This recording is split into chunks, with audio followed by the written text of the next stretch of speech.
Aha! There we are. We are live. Good morning.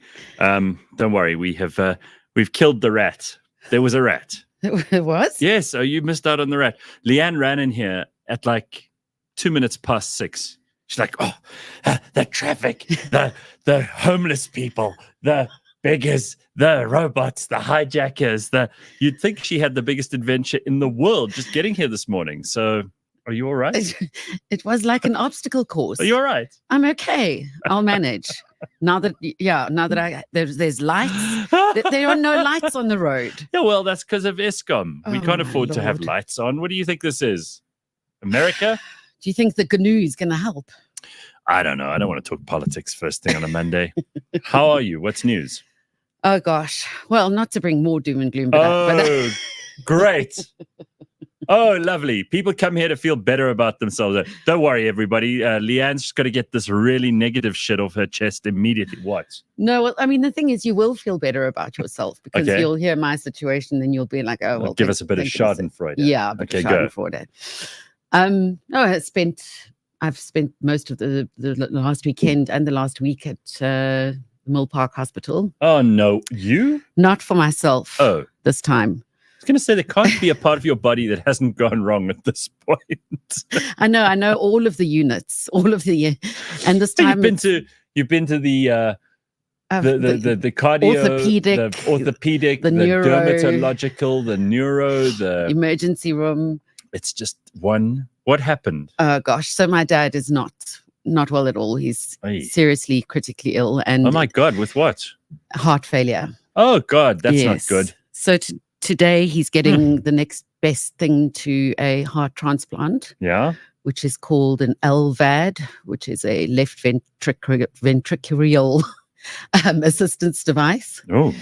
And yeah, so it's crazy. You're never old enough to lose your parents or for them to go through something traumatic. But I mean, this doesn't mean he's on his way out, does it?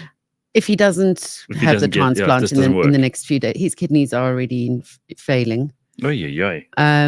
It's This is horrific. It's just crazy. I'm sorry, it's absolutely crazy.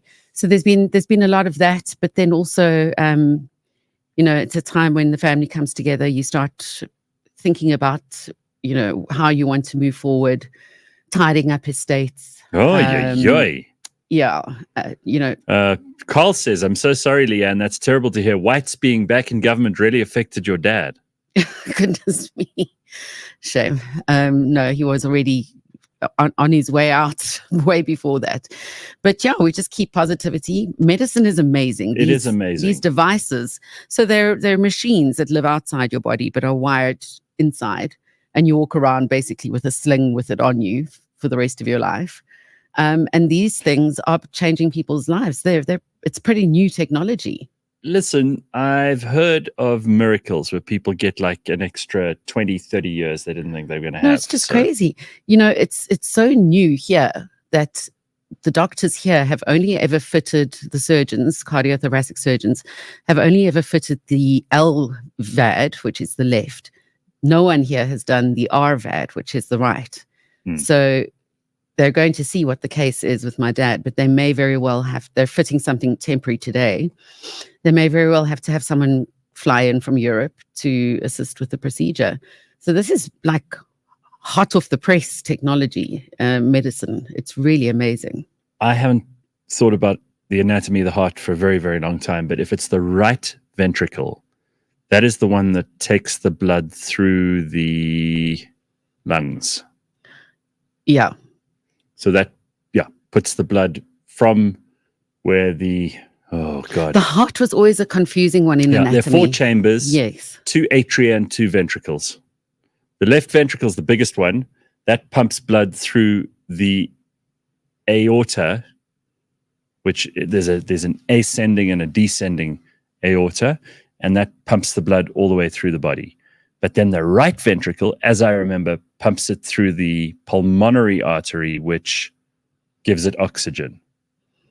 As I remember. I mean, I might be. Yeah, any doctors, you're welcome to come and correct us. We've got smart people who listen.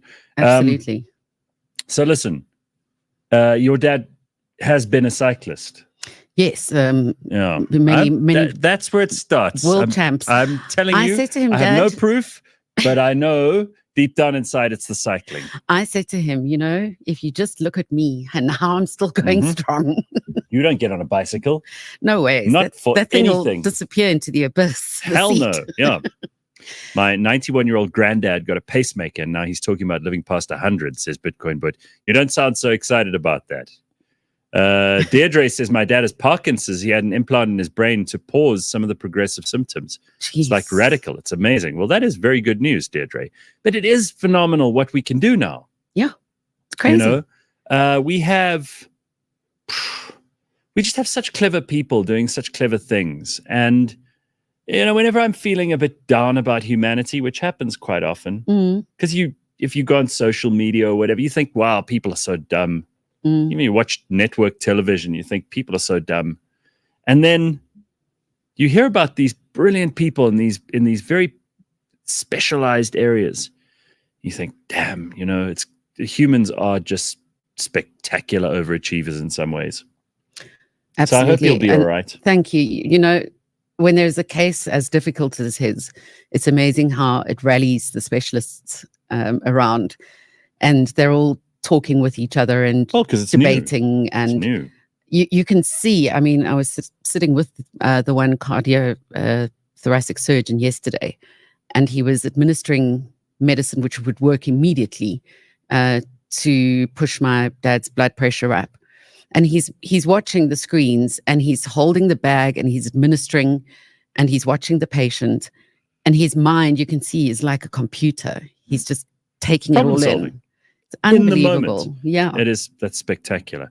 All right. So, Leanne, could the COVID jab have contributed to the problem? It did. Yeah. Okay, well, all right. Great cardiac team at Mill Park. My late dad had a transplant at 61, lived till 71, precious 10 years, says Darren. You see, that's the thing, is just extending the life a little longer, not expecting miracles, and just being able to enjoy the last 10 years of your life. Well, we want to hear from you in the comment section. If you aren't there already, join us. It's lots of fun, and you will get roundly abused by the other people in the comment section, because that's what it is. It's like a big pylon. It's like crabs in a bucket. Basically, everybody's just pulling each other to pieces. It's lots of fun. And you can also sign up, like, and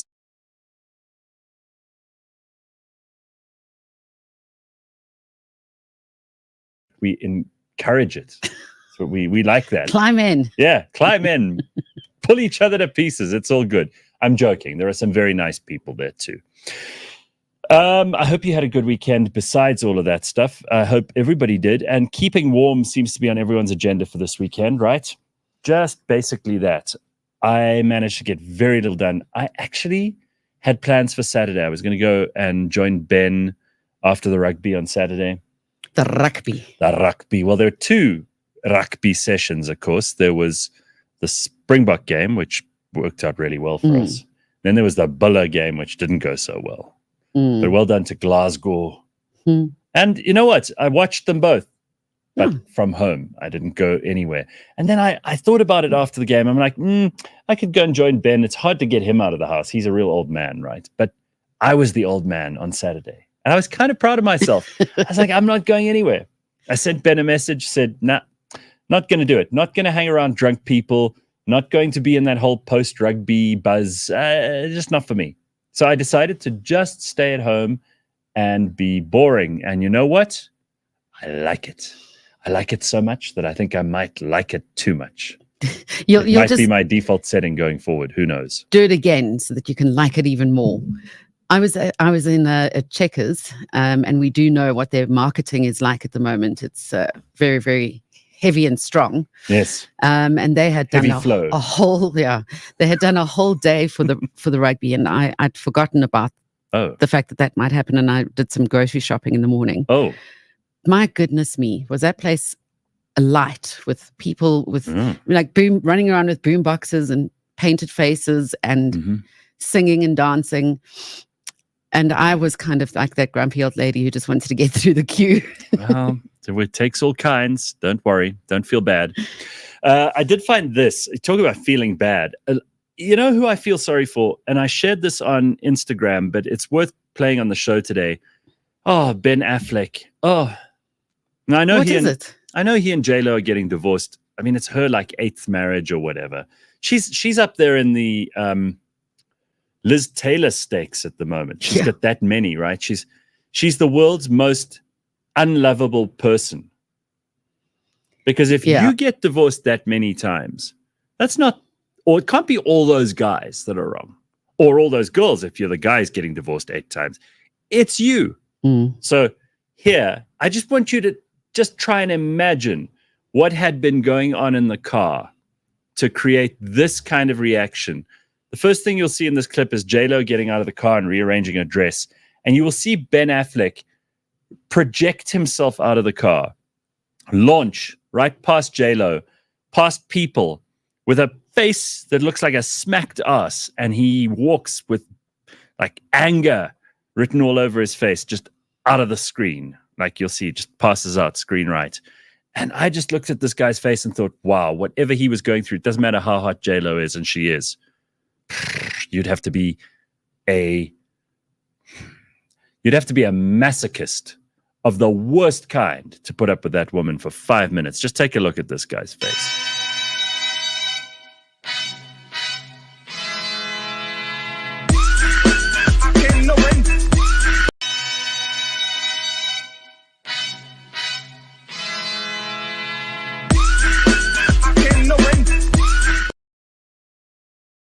Unbelievable. You'd swear he'd just been through war. Right? I mean, I've seen people, it was D-Day the other day, they showed these like pictures of guys who just got off the boats, stormed the beaches and made it to the other side, and they don't look as harassed as that poor guy. I would just love to know, would you think she was moaning, nah, nah, nah, nah? Do you think it was that? Or do you think it was more like a... I mean, he should be quite resilient. Because there are 2 kinds of really shit sounds that come out of a woman when she's annoying you as a man, and they are the wah, wah, wah, wah, wah, or the those are the only 2 noises you get, right? And both have the same effect on you. They just they remove all the happiness from you, just all of it. And you think, like my favorite person in the whole world now, because I've just started reading his book, Adrian Carton de Wyatt, The Greatest Soldier That Ever Lived. He said, marriage is a most disagreeable condition for a man. I'm like, yep. Just have to look at that Ben Affleck clip and you'll know exactly what he's talking about. But what does she have over these men that in some cases they come back for second rounds? The power of the poontang. She must be fantastic. Surely a man of his age. He must act like a rattlesnake. A man of his age, he's built up resilience to all of these shenanigans over his years. He only pretended to be Batman. He wasn't really Batman. He doesn't have any secret powers. I don't know. I think he's that woman. I think he's just as much to blame. In fact, she's the superhero. She's got superpowers. That woman. She's powerful. If anything, I'm looking at him going, why did you do this to yourself when you knew? Yeah, and I don't get me wrong, I'm not sympathetic. I just thought that face tells a hell of a story, right? Yeah, it looked like he was stuck in a sardine can with a great white. The other thing that happened over the weekend that I don't have a clip of because there's so many of them, it's a smorgasbord. Just go onto the internet and you'll find them for yourself. And I made the terrible mistake of watching 1 or 2 clips of Taylor Swift, and now all my internet is serving me as her. So she did her Eras tour or whatever the fuck it is. Eras. I don't know what it is. It's an Eras tour, right? Yeah. I mean, I'm not an uninteresting, personality-less teenage girl, so I don't know what it actually is. But she is blowing the internet up. I mean, give credit where it's due. Taylor Swift is a bigger deal in music than anyone in the world right now. Anyone. And I hate admitting that because I think she's extremely boring, extremely predictable, totally uninteresting. Nothing that she says or does would surprise or enthuse me. But people are going crazy. She did this show at Wembley Stadium over the weekend. Massive, massive show. Everyone from Piers Morgan to Tom Cruise, to the royals. Prince William and his kids Mhm. are all raving about shake it off, bah, bah, bah, bah." So I had to see what the fuss was about, and I still don't get it, but there it is. I mean, Piers Morgan, what a show, what a star, absolutely loved it. Fire emojis everywhere. Thanks at Taylor Swift 13. Oh, What that's a fangirl. so cringe. Piers Morgan. Ay, ay, ay. So, all right. Someone at some point in my life will have to explain to me this phenomenon. But then there are lots of things that I've seen in my life that other people have thought was amazing, and I've thought, I don't really get it. Like, you don't get J-Lo, right? Mm-mm. You don't get why some guy would stick around her. I don't get this. I just don't understand. That guy, what's the quarterback's name? Also something with a T. What's his name, James? The dude she's dating? Travis Kelce. Thank you. He was there. And I mean, he must be enjoying it, because you imagine you're dating a girl who's like the most famous singer in the world. It must be kind of a high, even for a guy who's on the sports field and, you know, he's kind of respected in his own environment. This is like a totally different world. So, okay, good. Rochelle says there's a Taylor Swift reel I like. They show her repeatedly ripping snot from her nose while performing. Wow. Well, I mean, there was that clip of Justin Bieber who was vomiting and then he just carried on singing again. Well, I mean, there were lots of weird clips of him this weekend too, because apparently he's also on tour. And he was arrested for driving under the influence the other day. They found a whole bunch of drugs in his blood. Oh. Yeah, they found, what was it again? It was MDMA. Ooh. It was cocaine. And there were two others as well. Anyway, he didn't look so great in the video that they put out of him. I mean, he looks like he's still high on all that stuff. Maybe after the cops let him go, he was like, all right, I'm doubling down. I'm going to go even more in. Anyway, so that's happened. And then there was this other bizarre thing that came up on the internet over the weekend, and it took me a long time to figure out what was going on. I still don't know exactly, but Louis mentions it here in the comments. He says, Hoktwa. That is something that I really don't get. I watched one video and now it's also all over my Facebook. It sounds like you're coughing up an oyster. That's exactly it. So it's this like college girl, obviously at spring break or something. And then she talks about how you really know things are getting exciting when you go, Hokta. And exactly. No, it's not what you think it is. It's like before. That escalated fast. Yeah. So that's all I know. If someone can give a better explanation than that, I would love to hear it. Okay, that would be really, really helpful. Hey, Gareth, aren't you confusing Timberlake and Bieber? No, both. Both are disaster. Let me tell you, drugs are bad. Okay, drugs are really, really bad. You just see these people, and these are the people that we used to think, I want to be like that. No, I don't want to be those people, right? Hokta has broken the internet. So many good memes. Brilliant. Yeah, but someone needs to explain to me the origin story. I don't know it yet. I don't understand it. Men want to marry the Hokta girl. It's not hard to understand why. You sick bastard, naked goose. Sick bastard. And Rebellious Ruth is reminding us that it's the second episode of House of the Dragon is out. I haven't even watched the first one, so I've got some catching up to do. Sorry. I said I would do it for this morning, but I haven't. Apologies. I didn't watch any TV except for the rugby, and it reminded me, like, I didn't really need a TV. Someone called me on Friday, and they said, hi, we're calling from blah, blah, blah, blah, blah. We want to upgrade you on something. And whenever anyone offers you an upgrade on something, you know it's a trick. Just the only people who still get excited about that are people who are 18 and it's the first time they've ever got a call from someone trying to upgrade anything, right? It's very bad because they just want to get money from you for doing nothing extra. You'll get a different piece of equipment in your house, maybe. Maybe it has an extra channel. Yeah, an extra channel. It records more or some boring nonsense. But you don't need it, trust me. And this woman, because I could hear that she couldn't believe me when I said the following. I said, nah, I don't need to upgrade. really? So I go, yeah, I don't really watch TV. And she went, huh? Like, said, what do "No." you do with your life? I said, I don't watch TV. She said, really? So, but now, when you say you don't watch TV, I don't. do you mean the device? Do you watch streaming things on other devices, perhaps your laptop? Yeah, I watch stuff on my laptop, but even that, I mean, okay, I watched the Gentleman. I'll watch House of the Dragon just because I'm like, it's a sunken cost thing, right?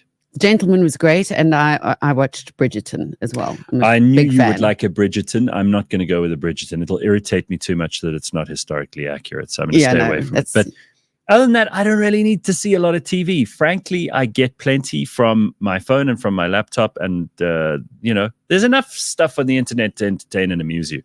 And if I do want to watch something really cool, you can go back and watch some stuff that is in your favorite movies list. You'll be all right. I saw big headlines over the weekend. The biggest streaming service has just been shut down by the FBI. Yeah. And in the image, they have Netflix, Prime Video, Hulu. Wow. Turns out it's something that I've never heard of before. It's called Jetflix. I've never heard of that either. Apparently, it's the biggest. What? Completely illegal, but contains more content than Netflix, Prime, and Hulu put together. You see, now that I would have got if I'd known. Netflix. that Not a rip-off at all. The one service to rule them all. That's all you need. So yeah, what this group of guys did is there were just 5 of them that operated the entire of Jetflix. Christopher Dahlman, Douglas Corson, Felipe Garcia, Jared Jeriqui, and Peter Huber, all convicted for conspiracy to commit criminal copyright infringement. 4 of them face 5 years in prison, but one of them was caught with laundering more misdemeanors, and he's going to have about 48 years in prison. Never heard of Jetflix. Anybody else? Is it even available here? Is it an international thing? So. First time I'm hearing of it, but it is no longer. They've been bust. All right. Well, Ted De Boer says, I canceled my Vodacom contract now when it was up for renewal. 36 months for an iPhone, minimum $1,500, and it goes up every year. No thanks. You don't need half this stuff, man. You really don't. Yeah. I think about, I had a Spotify and Apple Music, YouTube Premium, and some other thing, and they were just going off every month, and I wasn't even using them. So I went through the whole lot and just canned them all. Like, I will be fine. Yeah. If I really need that stuff, I'll subscribe again in a month's time. I mean, like, you get on these things and you don't even realize, like, if you go through your debit orders and you see the stuff that's coming off of there, I mean, I've cleaned up all of mine so that there's no funny 50 Rand going off here, 25 Rand going there every month, because it builds up. And after a while, you're like, what am I getting for this? Nothing. So don't go for it, please. It amazes me that people are still able to get a hold of us on our cell phones during work hours. I know.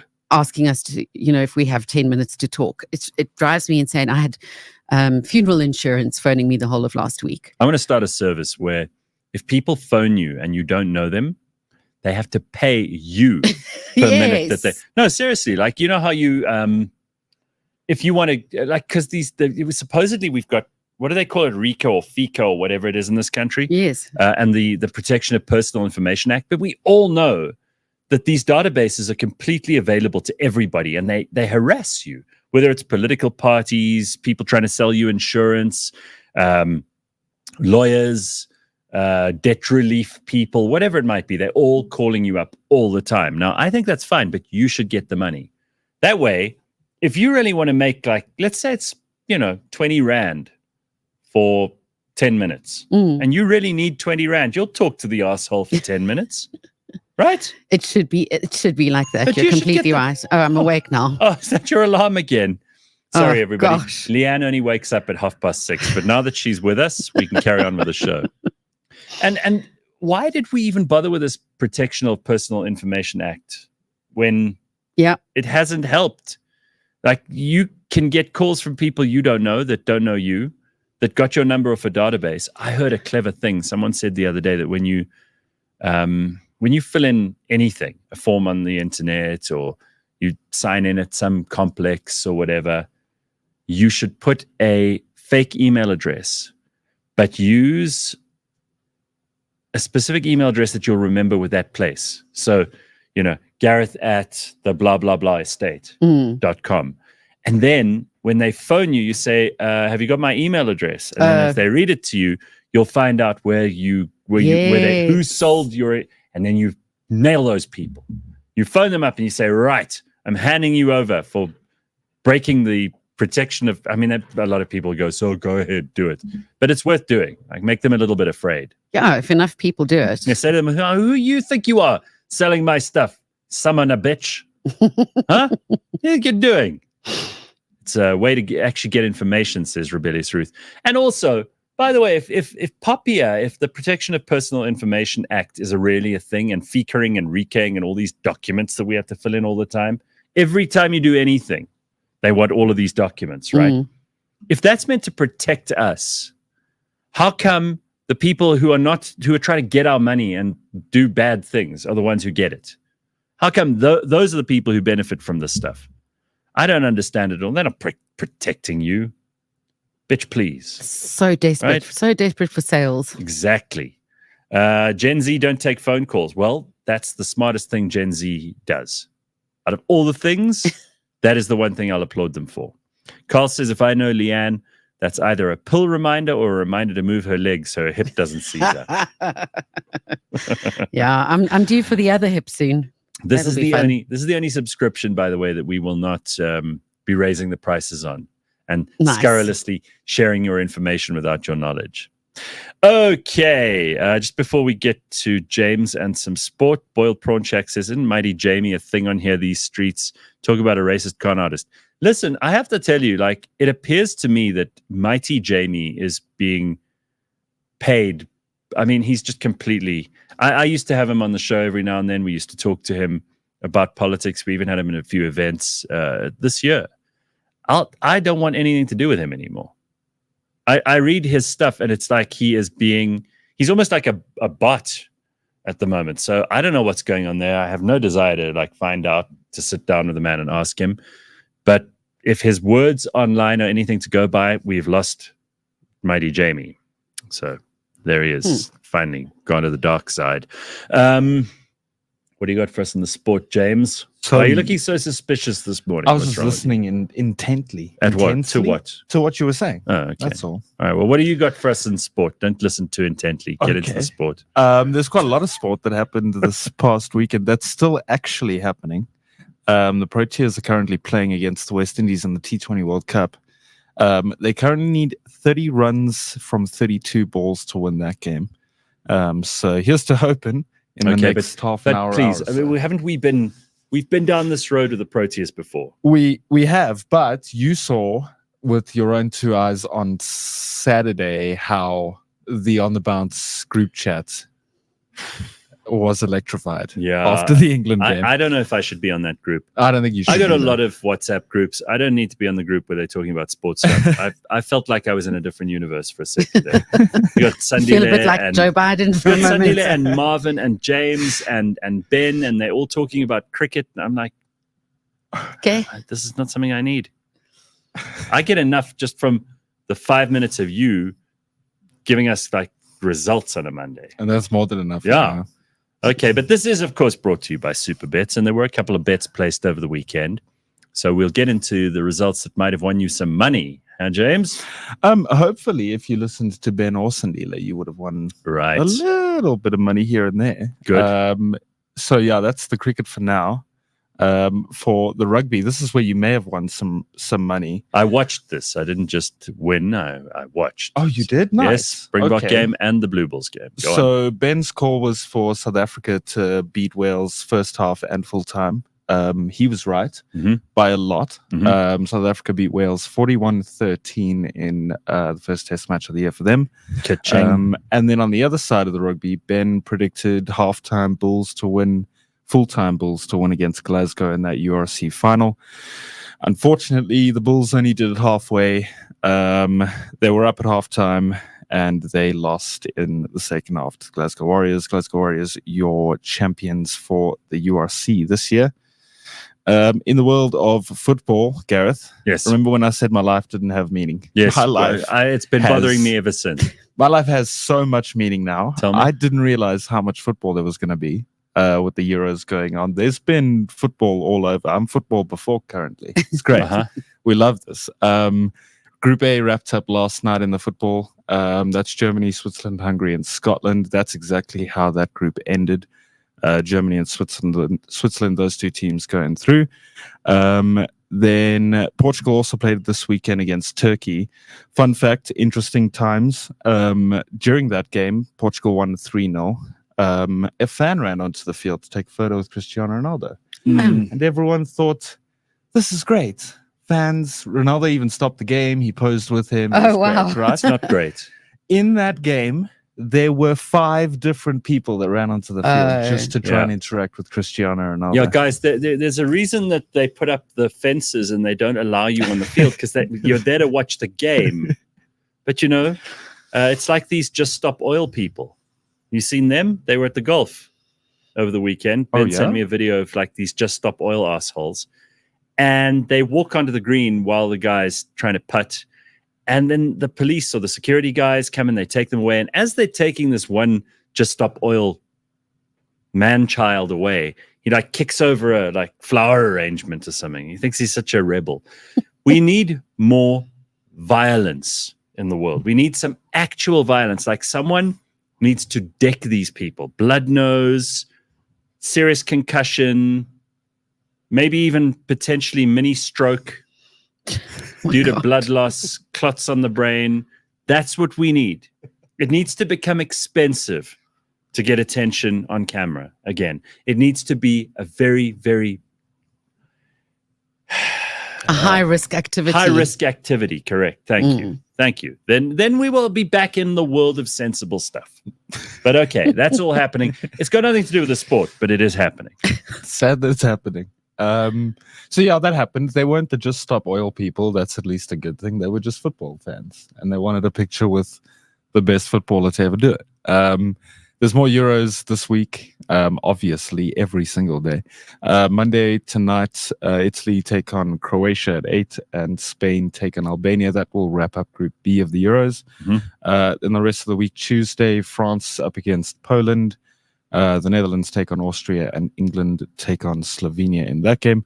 Hopefully England can bag a win, because that would be nice, so that it can finally come home and we can stop hearing that song for the 400th time. I swear that song's played for the last, got to say, like 3 or 4 tournaments that England's competed in, that it's coming home. And guys, I don't think it is. I think it's going to be a while. Yeah, I'm with you. When it does, though, it might be kind of the end of the world. We might never hear the end of it. Stupid. So maybe it's coming home. We'll see. Then lastly, in the world of Formula One, it was the Spanish Grand Prix this weekend. Max Verstappen taking first place. And then 3 Brits in a row. Second place, Lando Norris. Third, Lewis Hamilton. And then fourth, George Russell. Coming up this weekend is the Austrian Grand Prix. So 2 Grand Prix in a row. Very exciting for that. And that is at the Red Bull Rings. So any guess who might win that one is on you. Start with a V. It might. Yeah. End with an N. Yeah. It might. Okay. And that is the sport. Thank you, James. Very good. Quick look at our sport there. And of course, you can go along and do what the smart people are doing, and that is winning on some excellent bets. Now, I even managed to do that with a little bit of the rugby over the weekend. And Beyond the Scoreboard will return on Friday with more with Ben. And of course, they've got their own show, which you don't want to miss, coming out on Thursday. There are 2 episodes in and people are loving it. So join On the Bounce show, which is right here on the Real Network.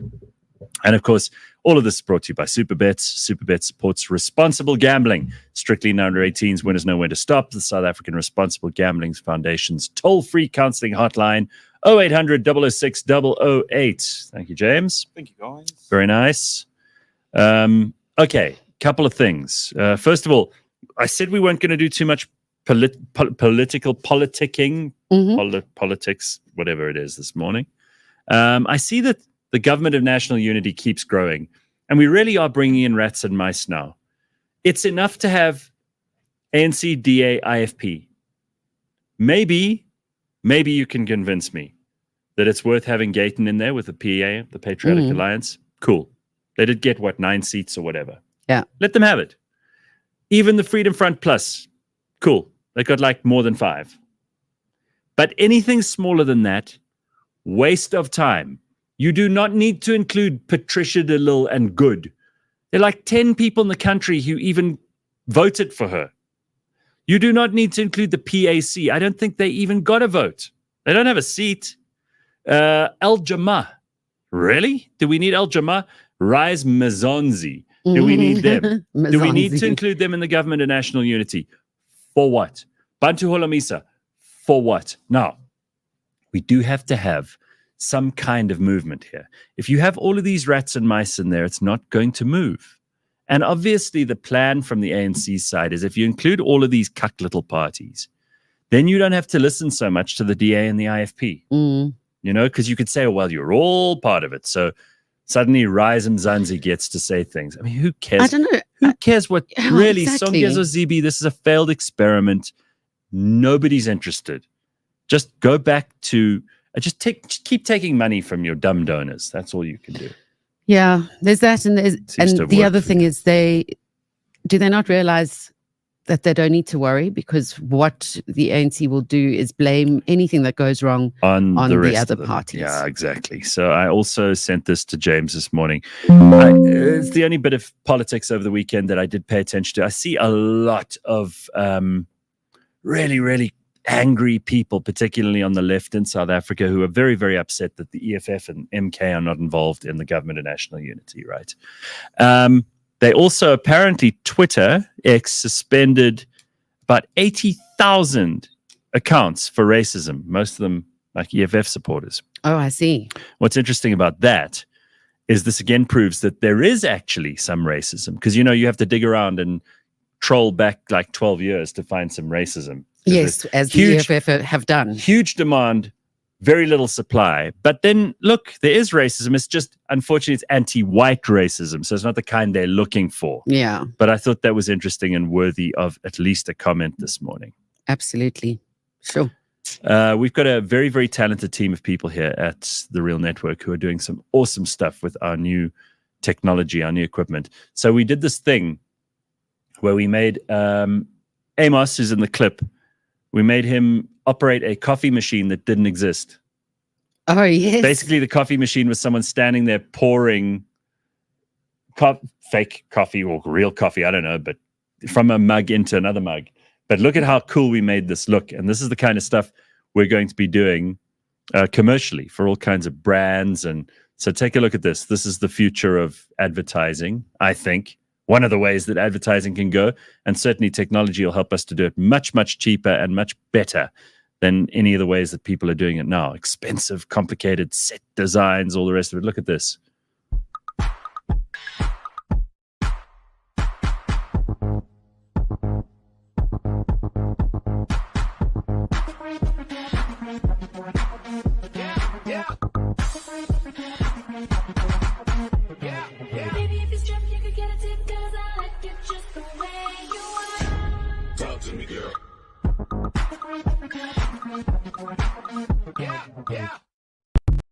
Okay, let's see. The ANC scared of the DA, says Gray. They will be exposed. The ANC wants more leftists in government. Well, yes and no, but they also, you know, they're also between a rock and a hard place. So they've got to make friends where they can. Just get on with it, guys. None of us actually care that much about ideology right now. We just want things to work. I've said it before. Pragmatism is going to be the thing that counts more than anything else at this point. Better unfollow Mighty Jamie. He's coming up in my feed, and I don't want that anymore. Did you see Seinfeld over the weekend? No. He was, Jerry Seinfeld was doing a show, and there was some pro-Palestinian heckler in the crowd. Oh, right. Started shouting like, "Free Palestine!" They always have some chant. It's like, dun, dun, dun, dun, dun, "Free Palestine!" or whatever. It has to be something that dumb people who only have rhythm can do, right? So... From the river to the sea, Palestine will be free. And you ask most of those people, like, which river, which sea, they have no idea. They're very stupid people. So Jerry Seinfeld hears this guy shouting, or woman, I don't know, shouting, "Free Palestine," during one of his shows. They've come to a comedy show. So he goes, "You stupid, you realize you've just given half your money to a Jew?"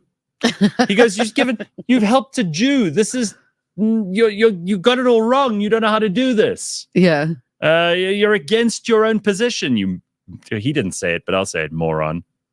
Ay. I love Jerry. Good for you. Yeah. Just stand up for this. Stand up for yourself. Idiots. Again, protesting should be expensive. If you want to protest someone like Jerry Seinfeld, you need to have a lot of ammo. Like, he should just make his ticket prices $500 each. He doesn't need the money. So if 10 people come, he's making as much as if he fills a room with 500 people. This is true. Right? Just, Jerry, put up your prices and just keep the dumb, poor people out. No one wants to hear from them. No one. Even poor people don't want to hear from poor people. Ask them. They go, "I don't want to hear from her. She's poor." Right? Yeah. Poor people with principles. Pff, do me a favor. But they are getting very excited this week in America about the debate. Oh, the great It's debate. the first big debate this week. Joe Biden and Donald Trump up against each other. I Two can't really, watch. really old men. I really cannot. No, I can't. Are you going to watch? I got to see a little bit of it because we're going to have to talk about it on the show. This is the cross I bear for the audience. It's going to be absolutely embarrassing. I am a martyr for the cause of this show. I will watch terrible, terrible things, clips of J-Lo and Ben Affleck, just so I can have a nice conversation with the people who listen to us on this show. See how much I'm a stalwart. Apparently, Trump said over the weekend that it was possible to drive a truck or a lorry or whatever they call it from the East Coast to the West on one tank of petrol. Who said that? Trump. Well, if you've got a truck with a truck behind it with petrol in it, and only that, you can refuel your one truck with the other one, maybe. No, I don't think that's possible. No, I don't it's think not. he knows the distance. Apparently, I don't think Trump's ever driven that far. He's flown that far, but never He's driven just that far. talking rubbish as usual. And I mean, Biden's not going to know which is the front end of the stage and where to look. So I just can't. I will read the headlines. Thank you. All right. Let's get to Dr. Hanan. That's what we Nice. really need. Let's see what he's got to say. Hey, Doc, how are you? There he is, the great Dr. Hanan. What's happening? We can't really hear him. Just turn him up here, James. Yo, Doc, can you hear us? Yes, I can hear you. Can you hear me? Okay, perfect. There we go. Loud and clear now. I don't know what the problem was. So how are you? What's news? Nah, same cold weather. Do anything fun over the weekend? How does a Dr. Hanan relax? What does a psychologist do to get away from all these people putting all their problems on you? So generally I spend time with family, but this weekend I did, I ran an ABA workshop, an anchor-based approach workshop. I teach professionals how to do this kind of pragmatic behavioral therapy. Really? What does that Yeah. consist of? Do you throw an anchor and then they all drown? No, so it's actually revolutionary. Therapy has always been considered traditionally as the need to look backwards, be regressive, look at what Right. started the problem. And modern therapy, or at least this approach that I've developed over the last 20 years, has been about progressive. How do we take you where you're at now, and how do we make you better? So Mhm. instead of spending time on figuring out what happened, we spend time on figuring out how you can do better, be better in order to get to your personal goal. So let's talk about a problem that I have become aware of. Every week before we have you on, we talk about what we'd like to explore with you. And this came up in a discussion with James and Dory and I, and we were thinking about what kind of stuff do people really struggle with dealing with these days? And especially if you're a parent, there's a huge list of things that everybody's worried about. But I'm not just as a parent, because I'm not one, but anyone in society should be worried about the stimulants that people are taking, particularly kids. I've heard that kids are arriving at schools with like energy drinks. We know that there are all kinds of amphetamines and things that people are taking to stay awake, to be extra vigilant, to be able to concentrate for longer. The ADHD medications that they prescribe, Adderall in America. But stimulants are a big problem, and they're now freely available. You see the vapes. I mean, that's not a stimulant, but you know, there could be chemicals in there that are partly stimulant. And people, young people especially, are taking an enormous amount of stuff, whether it's caffeine, even microdosing, yeah, shrooms. Telling you, like, this is worrying me. Should I be worried? Am I right to be worried? So it's you should be worried, and you should ask the right questions for sure. Because Gareth, you know, I've got young kids. If you had to see the homework that the kids get these days, it would blow your socks off. Why? The stuff that at school is very different to the stuff that the kids these days get at school. I mean, they are literally coming home and just spending 6-7 hours doing homework, the kind of homework that parents have to become teachers in order to supplement their children's homework. So, and the reason why I'm saying it is because kids are under tremendous pressure. I remember when I came home from school, I had time to play my tennis and my soccer and my basketball, and I had free time to do my own thing. And the truth is, there was no distractions such as social media to take my mind off. I had to go outside and play. These days, kids don't have that kind of luxury of time, and they're put under tremendous pressure because unless you get 80% or above, or, you know, the school kind of looks down at you, your social circle looks down at you as being, you know, substandard. So the pressure is tremendous, and children and parents are under incredible amount of pressure to get their children to perform. And a lot of these stimulants are really the one reason why children do it is so they can match up to their peers. The other why kids take these stimulants is an escape. We live in a culture where escapism is kind of part of our DNA. Back in the day, if I was bored, I had to go out and find entertainment with people. I had to go out and make friends. I had to go out and call my friends. I had to go out and play with the ball. These days, you just swipe left and right and you're entertained. And we're in a culture of distractibility. We're in a culture where I don't have to feel my emotions. I can just escape my emotions through devices. And when the devices are not available, children don't know how to cope with their feelings. And the way they escape and distract is through these stimulants. So they use these stimulants not as a way to match up to the grades or their peers, but they use stimulants as a way of distracting and avoiding feeling their feelings. That's scary. I can't imagine, like I'll have, you know, coffee every now and then. I hate energy drinks because I always feel like, you know, when your heart starts going a little faster than it should be because you're exercising, as far as I'm concerned. That's a good enough reason. But I think life is fascinating and stimulating without all of this stuff. And it has been for generations. People, of course, they've taken whatever stimulants they can find, and coffee's the most obvious one that people go for, even at the office. But it does worry me, and I think it should bother a lot more teachers, parents, people who deal with young people, that they just can't find the stimulation in the environment that they should have. It's not because the world's become more boring. If anything, it's because humans have become less good at concentrating. And the key is surely not more medicine, Doc. Definitely. I'm a big fan of being curious and being adventurous and going out and exploring the world around you. There's plenty to entertain you. There's plenty of adventure to go out and seek. And again, medication, the cost of medication, never mind the cost of medication, but the cost of medication is a dependency. So when I'm addicted to a particular type of stimulant, the addiction doesn't get better. Suddenly one pill becomes 2 pills, and 2 pills become 4 pills, and so on and so forth. And when I can't do that, then I lean on something else, again, to make me feel better about the environment that I'm in. I want to tell you something. Boredom is not bad. These days, boredom is a swear word. If you ask a child to be bored, they will think as though you are about to crucify them. We can't accept, or children can't accept boredom. which is kind of very sad because, Yeah. again, back in the day when we were bored, we had to read, or we had to entertain ourselves, or we had to build a puzzle or build a Lego piece.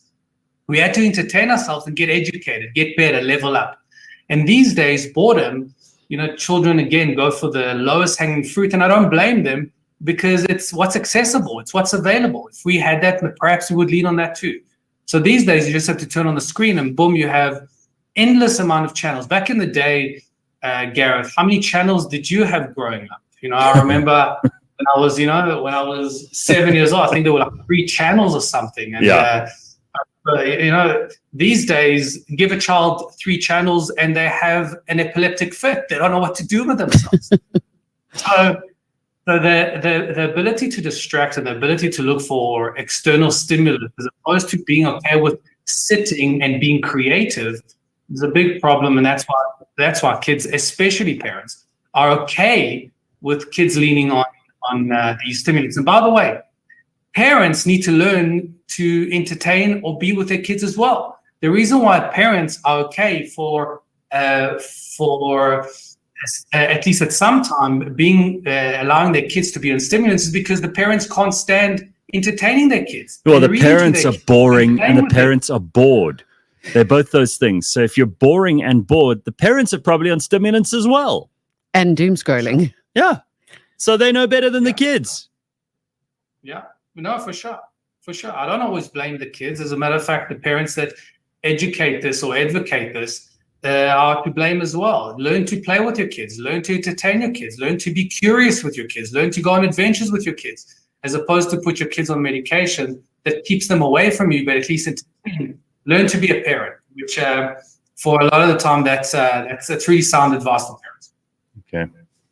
I mean, Leanne, do you think that all of these different medications that they're prescribing for kids because they can't concentrate or whatever is just a tip of the iceberg problem? Because underneath, there's all that other stuff. I mean, someone was telling me the other day that the kids at the high school that her daughter is at arrive with, like, you remember you used to get a juice bottle in your lunchbox, and I don't want us to sit here and go, well, when I was young, blah blah blah, because that's so boring.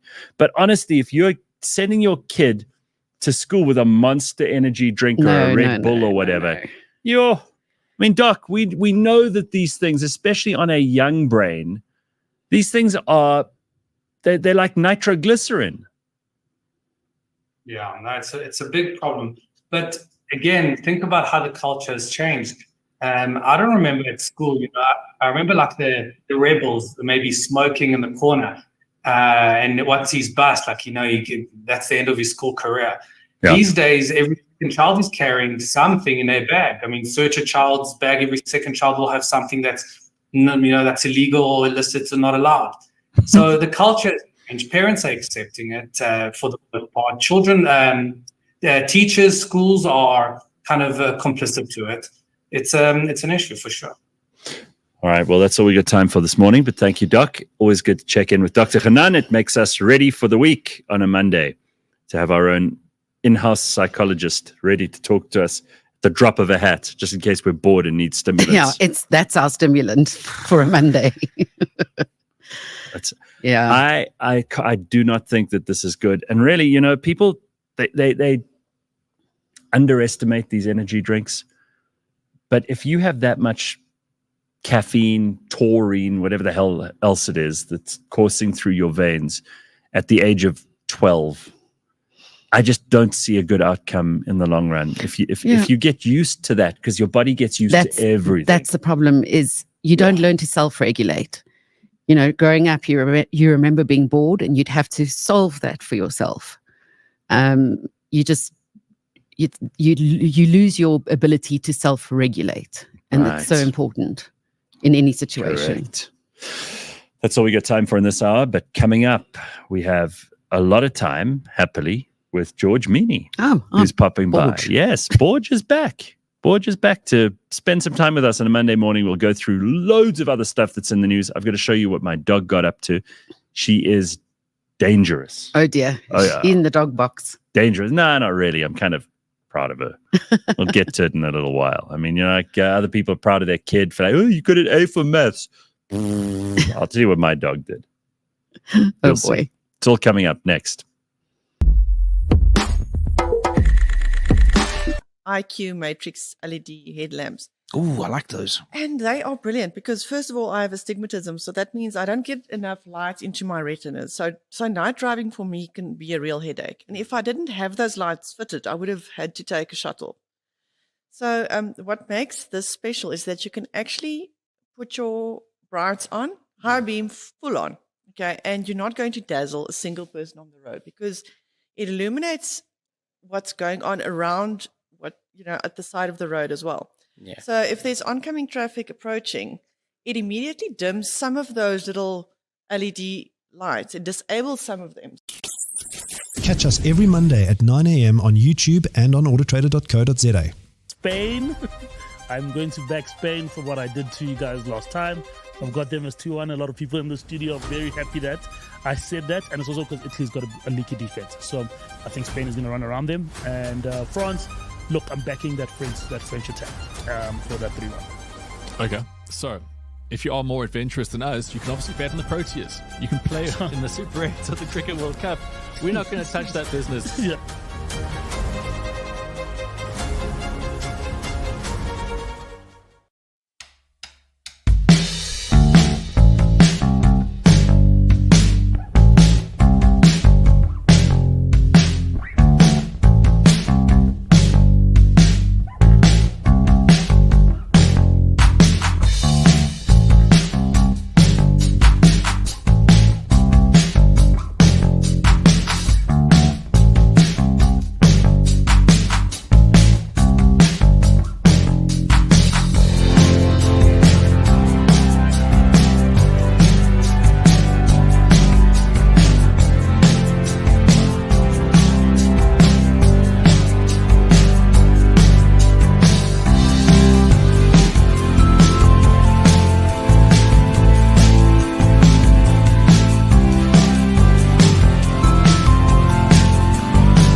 All right. Good morning. Lots of exciting stuff to talk about. It is Monday and the Real Network, Gareth Cliff Show, live to keep you company. We've passed the middle of the year. We're now in the downhill stretch towards, I know, it's people hate hearing this, but we're in our downhill stretch to Christmas and New Year. Basically, all the best laid plans for the year, if you haven't already put them into action, there's a great high likelihood that you may never get to them. They may never materialize. They'll always remain ideas. And people will go, what did you do for 2024? And you'll have to say, very little, actually. So I played catch up. This is your warning. Half the year has passed. You've only got another 6 months to get all that shit together. Make it happen. One of the people who makes it happen is our friend George Mienie. He's in the studio with us. We always like when George comes to spend time with us, and we've got loads of stuff to talk to him about. How you, George? Good on you, Gareth. And Leanne. Yeah, lekker. Yeah, lekker. At this point, start considering putting your New Year's resolutions on 2025. Yeah, that's it. I mean, in the industry that I work in, we're looking at 2025 plans already. It's I keep forgetting that. In fact, June feels like it's in the past. I know. Almost is. Just a couple of days. So let's move on from that as quickly as we can. I have a problem. My dog is a killer. Oh, no. She's a sweet, lovely little spaniel. She is so cute. Who shouldn't be, and I know that they are hunting dogs, spaniels. Gun dogs. Retrievers, really. They should be. Didn't the Royal use them? Not these kind. These are Cavalier King Charles Spaniels. They're little lapdogs, Lapdogs, basically. But this little shit, she, on Thursday last week, she killed 3 cinnamon doves in the space of half an hour. 3. Oh, no. Well, I watched her take the one out. She ran down the stairs onto this patch of lawn, chased the doves this way. A couple of them flew onto the roof. One stupid one flew in the opposite direction, made a landing, and then attempted to take off again. And she went, bah, she got him. Wow. Well, let's So be- here let's she be is. Here she is. honest. Here's the proof, just by the way. This is the one. I didn't take photos of all 3 mass murders, but there you can see she's got the bird. Has she ever done this before? Oh, yeah. No, she has, but never 3 in a day. 3 in a day. Once she got that And I blood mean- first thing in the morning, she was like, in And for now it. it's her favorite thing. Now, when I open the door in the morning, the first thing she wants to do is go and kill a dove. But let's be Some- honest, pigeons and doves are the dumbest birds. They in the They house. are so so stupid. slow and stupid. And also the parents, and pigeons in particular, they leave their, what are they? Squawklings. What are they called? The young, Squabs. whatever. Squabs. What are they? The dumb young. Yeah. They lay the eggs on the floor. Yeah. I had my cousin lived on on the 3rd floor, and she had a tiny balcony which she put Yeah. some fake grass on, and there a pigeon laid an egg, Ugh. and there's a cat inside the, Yeah. the apartment. Rats of the sky. The cat eventually the cat and the squab were sitting next to each other. Well, you know, back in the like late 1800s, early 1900s, these shooting parties would go out in places like Britain, and they'd shoot like 10,000 pheasant in one afternoon, right? And I kind of feel like, in some way, this is kind of what my dog is doing. She's now 3 in a day is going to be the regular from now on. And the dumb pigeons and doves don't learn. They don't watch No. and No, learn. they're stupid. They deserve They to be s- taken I out. mean, they see cars driving over their Yes. friends. They don't do anything about it. Very My solar panels on my roof of my house, they love nesting in those bloody Oh, things. no. Because it's warm. Yeah. I mean, the panel's absorbing heat. Yeah. Mm. Bloody buggers are nesting. So how do you and- get them out? You spray them out? So now I've had to resort to, you get plastic spikes at Builders Warehouse. Mm. Oh, no. So I've sent a maintenance guy up there, and he's putting spikes around the underneath of the panel, so they can't get bloody in. Oh, no. I mean, there are enough trees in Johannesburg, are there not? No, I think there's too many of them. For, Oh, man. Why couldn't it be a Hardy-Dar, says Bitcoin Boot? Yeah, I swerved yesterday for a Hardy-Dar, and I think there were a few cars behind me who thought, you should have just gone over it. Imagine if Friesland the bunny was still around. Alice would be hopping mad. You remember we had yes, that bunny? he had a stray bunny. Yeah. It had the markings of a Friesland cow. It was a sweet little bunny, but it didn't last very long. I don't know. Some hawk must have taken it. Oh. Oh, speaking of which, a bird of prey got into my parents' house, but a small one, a juvenile. I think it was a sparrowhawk or something. But this was a beautiful little bird, and it got stuck in the kitchen skylight thing. Wow. And yeah, I took some pictures of that. I'll bring those in. But you can't really see what's going on. But it's like that's always something cool to see, right? did they get It it wasn't out? hurt. Yeah, it wasn't Yeah. hurt. Got out okay.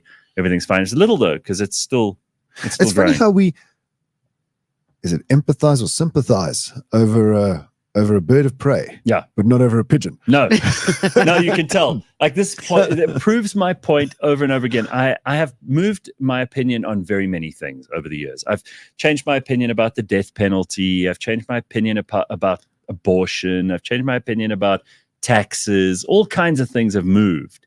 I've been one of those people who's open to new information, and when new information comes and it makes sense, then I change my position. I'm not married to my original 25-year-old Gareth opinions, right?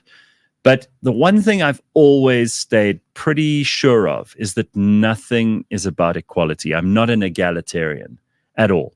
And this whole thing with the birds kind of proves that.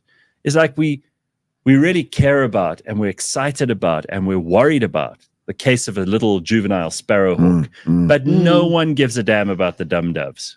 I think No one's you deep down inside. No one's an egalitarian. The whole point of being alive is to be as unequal as possible. Why do you think rich people want their own little queue at the airport? Yeah. Why do you think they fly private? Why do you think people who have money do things that involve all the people who also have money and none of the people who don't. I think the line, everyone's equal, some are more equal, is probably apt because, people want to be a certain thing, and then there's a crowd of people that are the same as that, and then there's subsets of people that are even smaller than that, and then there's 0.1% of the 0.1%. Yeah, right. Exactly. And then they also say, for example, and Naked Goose brings this up in the comments, we seem to empathize with furry creatures who have forward-looking eyes. Well, probably because we are. That's deep also down true. Inside, like an owl, cute, for if instance. something's cute. Yeah. The minute something's cute, you're like, oh, shame. Like a puppy or a little kitten or a little monkey or a small, like, furry rodent of some kind. But the minute it's ugly looking, we don't like it. We like don't a spider. care. Yeah, a spider or a rat. So you think about a mouse versus a rat. There was a mouse in my house the other day, and the dog was trying to kill it. And I was like, no, don't kill the mouse. I was trying to save the stupid little mouse because it's a mouse. If it was a rat, I'd be like, get it. Right?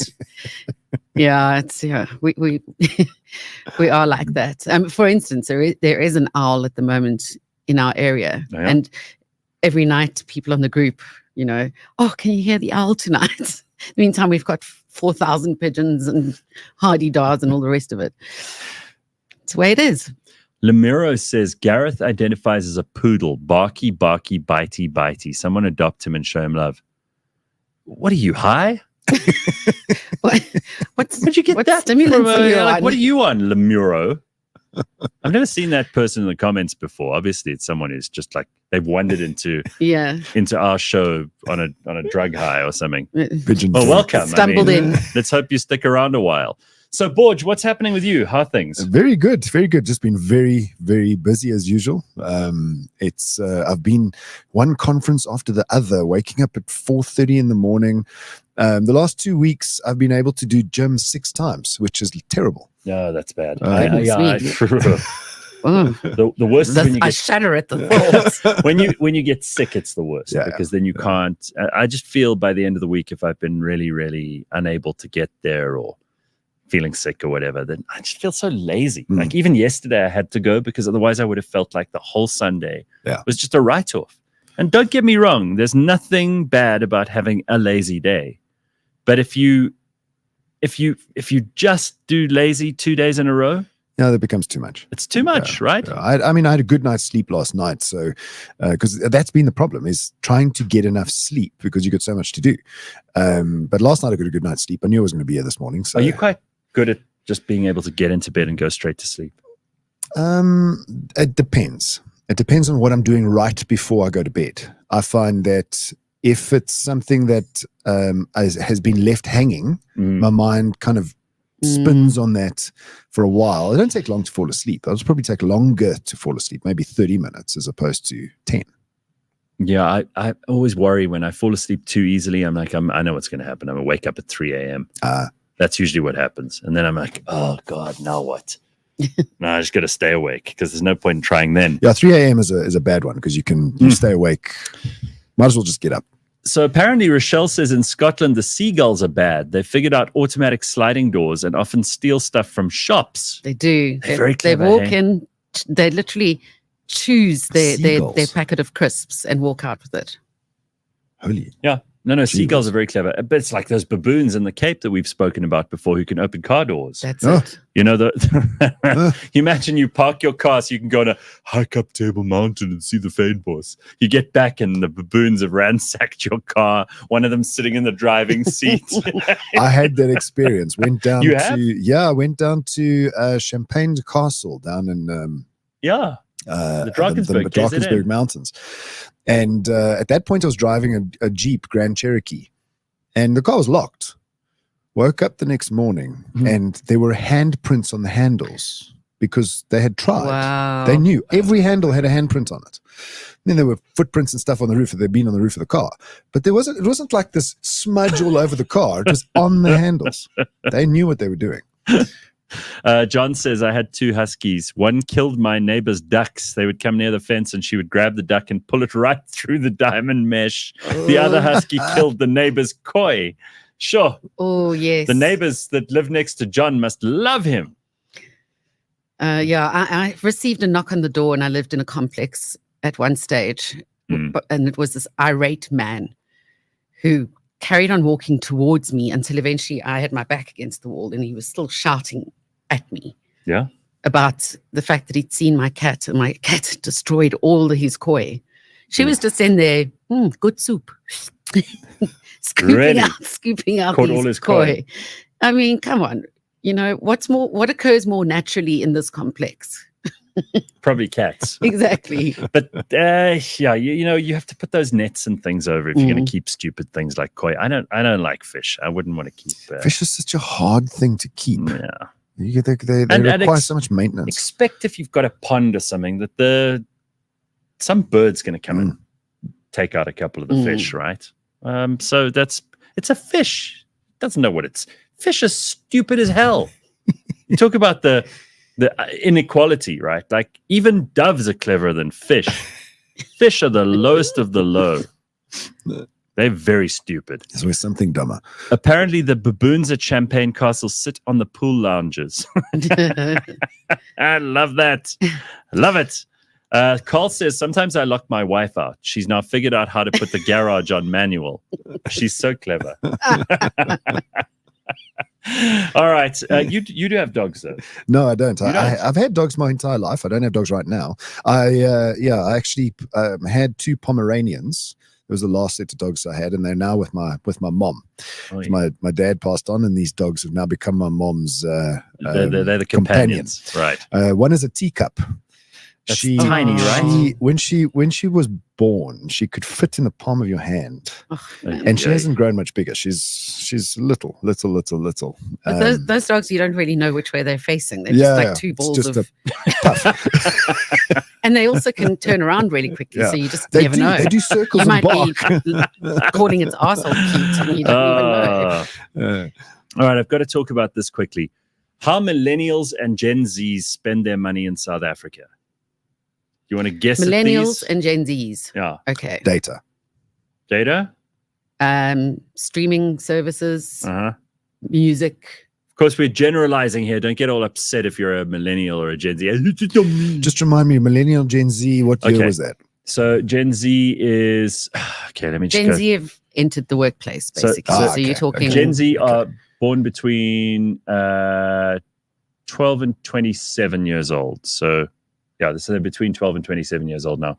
They're comfortable using apps for everything, including banking and investing, even in crypto. They save for shorter-term goals like travel and gadgets. It may also include buy now, pay later options, like we were talking about last week. Millennials are saving for the future, while Gen Z prioritizes experience and the latest tech. Both generations can benefit from learning from each other. Millennials can embrace some financial tech, and Gen Z can plan more for the long term. So millennials, which are people between about 28 and 43, are cautious spenders. They witnessed the 2008 recession and please. I've never met a single millennium who goes, the reason I behave this way is because the 2008 recession. Have you? No. What a lot of shit. Do you believe that? Not a chance. But I think Gen Zs, I just Googled it, so 12 to 27 years old. The Gen Zs are less cautious. Yeah. Less cautious. But we all were when we were that age. I wasn't. We didn't have money. But you're not Gen Z. I remember spending thousands on a pair of... When I was that age. You're Gen X. Yes. You and Leanne and I are Gen X. So we are like your parents. Just you had, if you got pocket money, it was 2 rand. And you had to figure out how to stretch that over a month. When you weren't being beaten. When you weren't being beaten. You got a slipper thrown at you. You got 2 rand. Gen X's are like, can we come out of the underground bunker we built ourselves back in the 90s? We had to wash our parents' cars just so we could buy a lollipop. I don't know. So this is according now to someone who's done a whole bunch of research on what people in age groups 28 to 43 and then 12 to 27 are doing. It turns out that the millennials, the older group of the 2, are using budgeting apps, investing for retirement, even have side hustles. But isn't that more also a result of the fact that they are in that age group? I mean, if you're between 28 and 43, you're going to be thinking more about the future. So it's not about when you were born. It's about what age you are now. When I was in my 20s, I was also just buying dumb shit. Yes. Gadgets Yeah. and Yeah, sunglasses. even myself as a Gen X, Right. down back when you were like 18, 19, 20, 21, Dumb stuff. you didn't know flipping ass from your elbow. Please, man. Everybody always says start saving early. Now, if I could go back and tell my 18-year-old self anything, it would have been take 10 or more % of everything you earn and put it away. Right? Well, this is what compound interest and all that stuff. youngsters don't understand about compounding. But I didn't. Yeah. Did you? I You didn't. don't imagine I you do don't now. imagine. Now I don't have enough life left. No, exactly. Yeah, that's the thing. You don't imagine yourself getting older. You can't foresee the fact that you'll be in your 50s and worried about retirement. It's like when I see a youngster buy an expensive car on credit. Yeah, And I mean, think you to must myself, see this type Do of you stuff all the time. understand what the compounding of actually saving that money would be on your life? Well, fortunately, George speaks with some experience on your site that actually shows you how much you end up spending with the interest over the time, which is handy because when you see that number and you think, well, if I pay a little bit more, then it You'll get brings down. it down. Yeah. You either Yeah. put down a bigger deposit or whatever else. Because when you see the thousands of rands that you pay that you don't have to, that don't come into the cost price of the car, Exactly. and you see how much you're paying in interest, it actually frightens the hell out of you. And then the But listen, depreciation on the car. I just want to stand up for the millennials and the Gen Zs, right? Because I don't think that this survey proves anything. It just proves that when you're younger, you spend on the now. Yeah. And when you're older, you think more about the future. That's all it proves. You spend on the future you don't have. Exactly. But this is not a knock. Like I'm all in favor of saying terrible things about Gen Z and the millennials. I really am. I'm happy to beat up on them. But this is not one of those occasions. Yeah. And it seems obvious to me that no matter when you were born, you buy the dumb stuff when you're young. You know what? And you should. I watched an interview of Elon Musk the other day. Oh. And what have we learned? He says, which is I think quite common knowledge right now. He says that with AI and robots, we won't have to work in the future. But then, what's the point? Because I don't listen. So there'll be the end of the podcast was there would be a crisis of meaning. Yes. I think that's already happening, George. Yeah. But that's my link to the Gen Zs. Isn't there a crisis of meaning starting in the Gen Zs? Not because of this, though. Not what they're spending their money on. If you give people, if everybody in the world just suddenly got $10 million, right, and you were able to spend that on whatever you wanted, it wouldn't make people happy.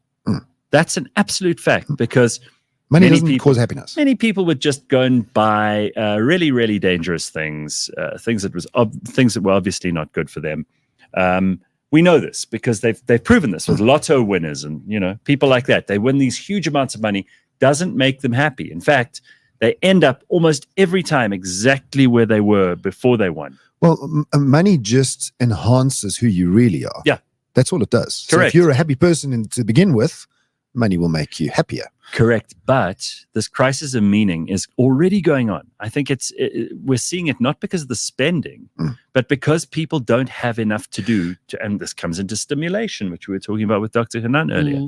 Like you have to have a reason to get up. Now, if you've got a trust fund, and I know rich people whose kids just don't feel like they have to do anything and they're bored and they can't go out and drink and party with their friends every day because their friends actually have to work. Yeah. So they are bored and they're unhappy. And then you think about people who have horrible jobs that they absolutely hate, but they've got to do it because they've got to pay the fees. They've got to pay the But wasn't the that costs the of living. Gen X life?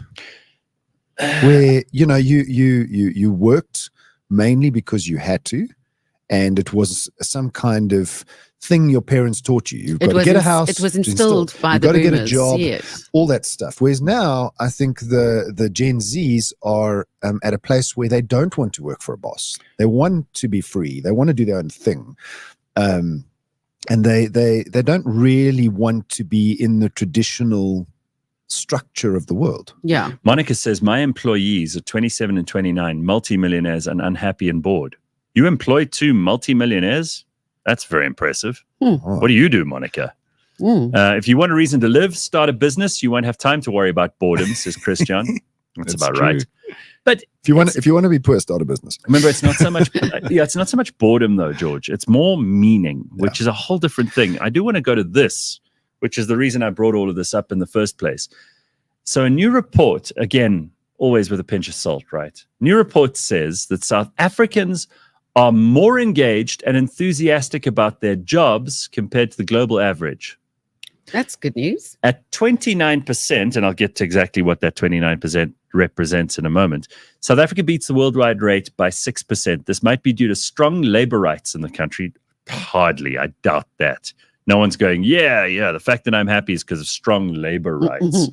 The report found there are fewer actively disengaged employees in South Africa, those unhappy and looking for new jobs. So obviously what they did is they went around and they surveyed people from all these countries. They didn't do all the countries in the world, but they did a lot of them. And we came up pretty well at 29%. It's not a great percentage, but it does mean that 29% of South African employees are feeling actively engaged, stimulated at work, feel like they've got meaning and purpose in their day-to-day existence. 29% is really not great, but the world average is at 11.7. So we 3 times higher almost. Yeah, it's amazing because if you look at our unemployment rate, the thing that drives us the most to work should be the fear of not having a job because there's so few jobs. Yet people are not just doing their 9 to 5 and, not engaging it with it. But likely the surveys people that have a job. Okay, yes, And true. not people that don't. Yeah. No, we're not looking at unemployed people because then how do you ask them, how are you enjoying your job? Well, I don't have one. But Thanks a lot for reminding me. For Imagine a employed, survey going around, finding people sitting on the street going, hey, how's your job? Thanks a lot. I feel like a pigeon That's right great. now. That's nice. I think it's pretty sad though that 11.7 is the world average.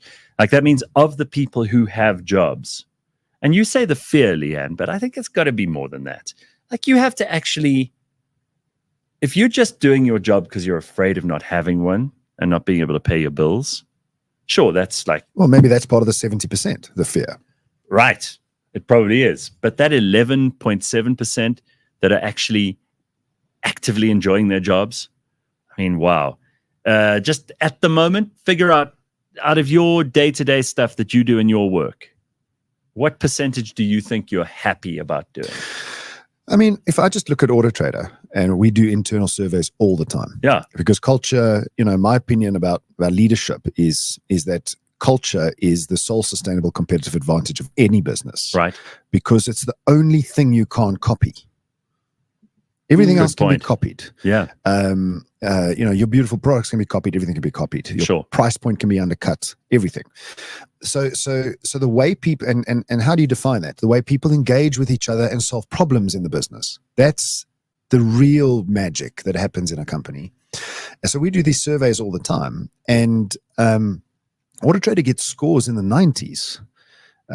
So That's very good. So my extension to the 30% or the 28%, whatever it was, is that maybe South Africa has better leaders than other countries in the world. In business?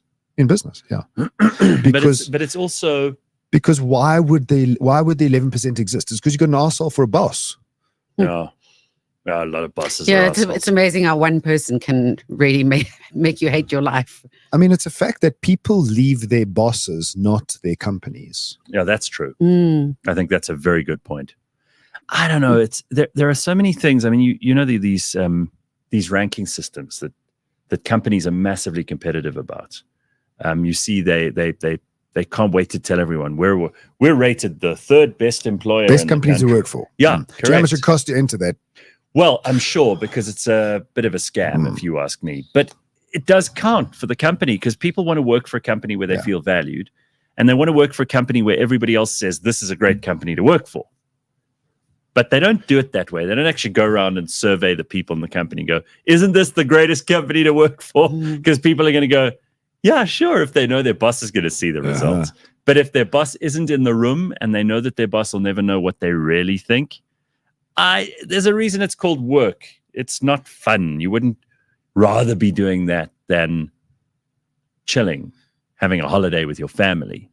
But there are some jobs which are genuinely exciting for people. It's just, we know the number now, 11% odd. So if you find, here's the reason I asked the question earlier.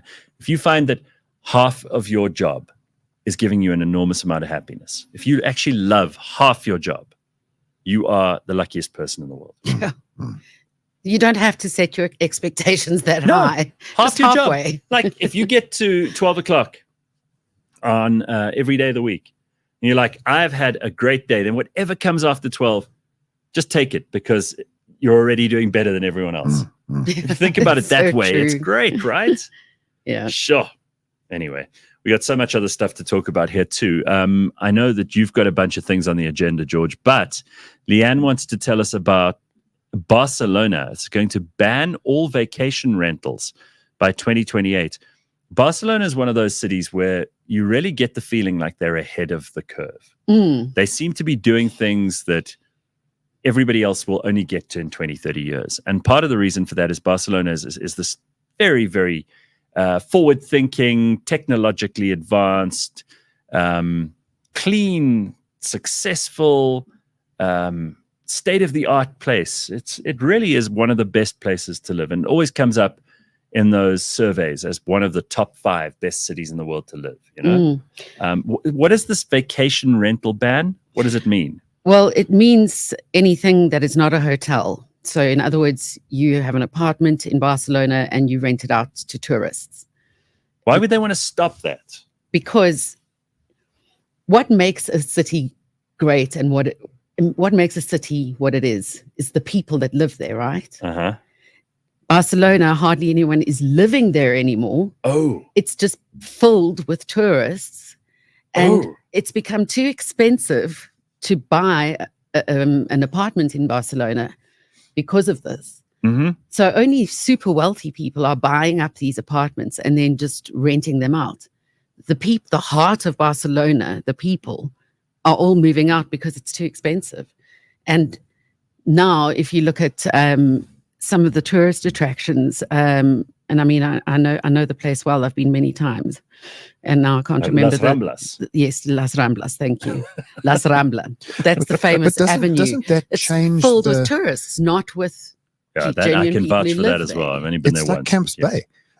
You know, it changes the essence. Yeah, Camps Bay isn't in South Africa. It's not Cape Town anymore.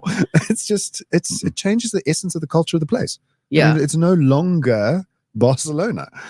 It's just a place with old buildings. That's the thing. So with tourists. Authorities are now spending $60 million to redesign the street to make it more inviting to foot traffic. You know, some of the businesses have moved out of Barcelona because it's becoming expensive. I don't know that that's true, that it's just tourists. When I was there, and again, I've only been once, so I'm not in any position to be the expert on Barcelona. But when I was there, I saw families walking around. Like I saw moms, dads, kids. They didn't look like they were tourists. You know, they weren't dressed like tourists. They weren't like gawking at the buildings. They were out on a weeknight in these beautiful avenues and streets, just doing what people who live in the town would do, going for dinners, doing chilled stuff. They didn't look like tourists. Now, I might be really stupid and not know the difference between a tourist and a local, but it appeared to me like this was a place where these people lived all the time. You can tell usually, right? You get an idea. What would move the locals out is what happens is tourist pricing starts to take impact. Okay. And also there's a housing crisis at the moment. So these people don't actually have anywhere to go. So it becomes too expensive to be in a tourist area. So naturally making people don't sense. want to move out, but they have to. No, okay. So the economic factor is the most important one. It's not just the presence of tourists. Yeah. Okay. Makes a lot of sense. So they're going to end all of that by 2028. If you look at Mallorca, for instance, they started a while back to curb this, because there the average vacation rental costs more than a typical Mallorcan salary. Mm-hmm. So you then take away exactly what makes the island attractive and what it is, which is the people and the culture. And these people then don't have anywhere to live because there's already a housing crisis. So they basically want to control it with hotels. Make Barcelona great again. That's what they're trying to say. I've seen, you know what? We're not going to get onto Trump, but yeah, I've seen some South African. Actually, you were interviewing somebody the other day who had one of those caps. No, I've got one for you. Make South Africa great James, again. go and get one for George. Which I thought was quite funny because we're making them. Trump came up with this thing, and now everybody's doing it. Also, Msaga, make South Africa great again. And then someone asked me on the internet the other day, like, when was South Africa ever great? It was like, well, how about when we were at 6% growth under Thabo Mbeki? That was better. How about now when 30% of our employees are happy? Yeah, there's something to be good. Like, it doesn't necessarily mean we have to go back to the year 3000 BC, Would you rather live now, Of course, or in 1912 when you would die of the flu epidemic or some the stray bullet? Rinderpest. What are you talking about? This is not even a question. Like, I keep saying to people, this is the best time to be alive. Anyone who moans about being alive now just has no idea. I heard the most disgusting thing the other day. Louis XIV, the King of France, who built Versailles, apparently he only took a bath very reluctantly every 3 to 4 months. Oof. Okay, didn't shower obviously either. He must have been covered in There's scabs. your hat, There it George. is. There it is. There we go. Now It's- you've got one too, George. See, make South Africa great again. We make those, George. I like that. You can buy them on our website. We'll put the link in the comments below. Louis XIV, wooden bath.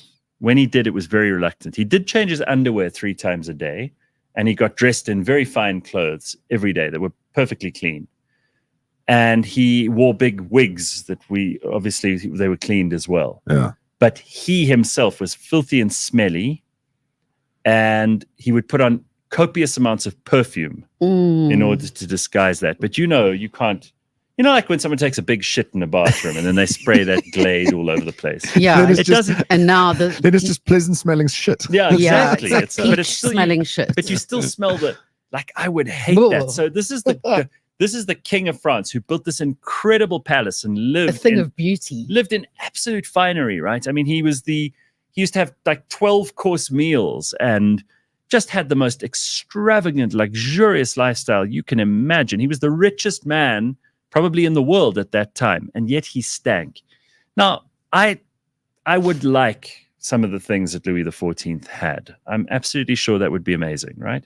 Greatest craftsman building you the most amazing palace. You just have everything you want, but you stink. I think I'd rather be around now. I'd rather be me than Louis XIV. For me, it's the layers of skin. But if he was being changed into new clothing 3 times a day, maybe that would have helped with the exfoliation. Didn't help with the smell. No. Apparently, the smell was awful. Someone said that it really was a putrid and revolting stink. That's interesting because, where we designed to bath and shower, because, some people say we actually shower and bath too much. I've heard this. Because of the oils and stuff that get rid of your skin. So put on moisturizer, but wash. It's unacceptable. Really, like, you don't have to be a clean freak. You don't have to be one of these people who's terrified of dirt, who walks around with the mask on and, gloves so you don't touch anything. You don't need that.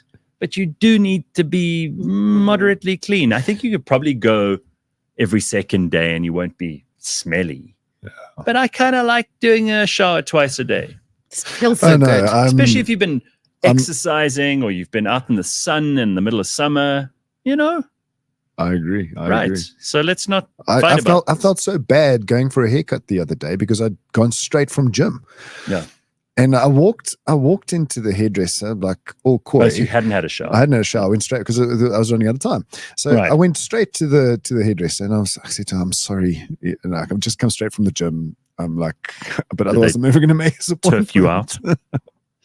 Did they pay? You admitted it. They didn't pick up. You'd on be it. I was surprised. like, I'm putting this out there because You just worry. if I'm doing a Louis the 14th But thing, you at least see, I've said it. the thing we don't think about is that women, for instance, and especially older women, go to the hairdresser just to have their hair washed. So they're pitching up with dirty hair. Mm, mm. So we forget what the professionals are used to.